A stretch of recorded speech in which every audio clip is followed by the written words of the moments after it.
গাজায় যুদ্ধবিরতি ও বন্দি বিনিময় চুক্তিকে নিজের বড় কূটনৈতিক সাফল্য হিসেবে দেখছেন মার্কিন প্রেসিডেন্ট ডোনাল্ড ট্রাম্প। তবে বিশ্লেষকরা বলছেন অন্য কথা। এটিকে অস্থায়ী সমাধান হিসেবে দেখছেন তারা। হামাসের অস্ত্রের মহড়া, গাজায় ইসরায়েলি বাহিনীর অবস্থানকে যুদ্ধ পরিস্থিতির সাথেই তুলনা করছেন তারা। ইসরায়েল ও মিশরের সংক্ষিপ্ত সফরে গিয়ে বিজয়ের আনন্দে ভাসলেন ডোনাল্ড ট্রাম্প। জেরুজালেম ও শর্ম এল শেখে ভাষণে তিনি ঘোষণা দেন, গাজার যুদ্ধবিরতি তার জীবনের অন্যতম সেরা চুক্তি। তার উদ্যোগে কাতার, তুরস্ক ও মিশরের চাপে হামাস যুদ্ধবিরতিতে রাজি হয়। ফলে বন্দি বিনিময়ের মধ্য দিয়ে সাময়িক স্বস্তি ফেরে মধ্যপ্রাচ্যে। তবে বিশেষজ্ঞদের মতে এই চুক্তি শুধু যুদ্ধবিরতি, শান্তি নয়।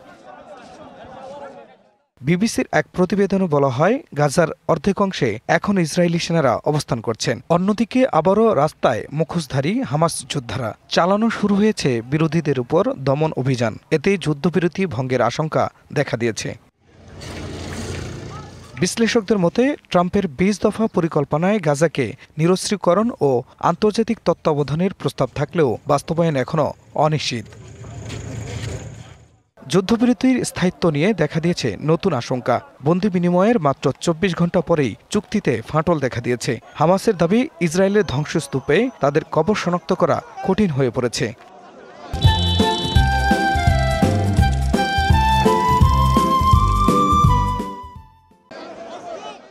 ইসরায়েল জানিয়ে দিয়েছে, হামাস চুক্তি না মানা পর্যন্ত গাজায় মানবিক সহায়তা অর্ধেক কমিয়ে দেবে এবং মিশরের সঙ্গে রাফা সীমান্ত বন্ধ রাখবে। নিহতদের দেহ ফেরত না দিলে বড় রাজনৈতিক ইস্যুতে রূপ নিতে পারে বলে আশঙ্কা করছেন বিশ্লেষকরা।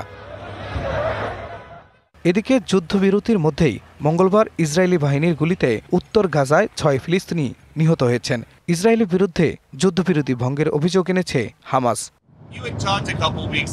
এছাড়া গত ৯ সেপ্টেম্বর কাতারে ক্ষেপণাস্ত্র হামলা নিয়ে ক্ষুব্ধ হন ট্রাম্প। ট্রাম্প প্রকাশ্যে জানিয়ে দেন, আমেরিকার স্বার্থই আগে, ইসরায়েলের নয়। ট্রাম্পের এই অবস্থান তার গাজা পরিকল্পনায় নতুন মাত্রা যোগ করলেও বিশ্লেষকরা বলছেন, এতে মধ্যপ্রাচ্যের রাজনীতিতে নতুন অস্থিরতা তৈরি হতে পারে। খান মোহাম্মদ মুকুল, ডিবিসি নিউজ ডেস্ক।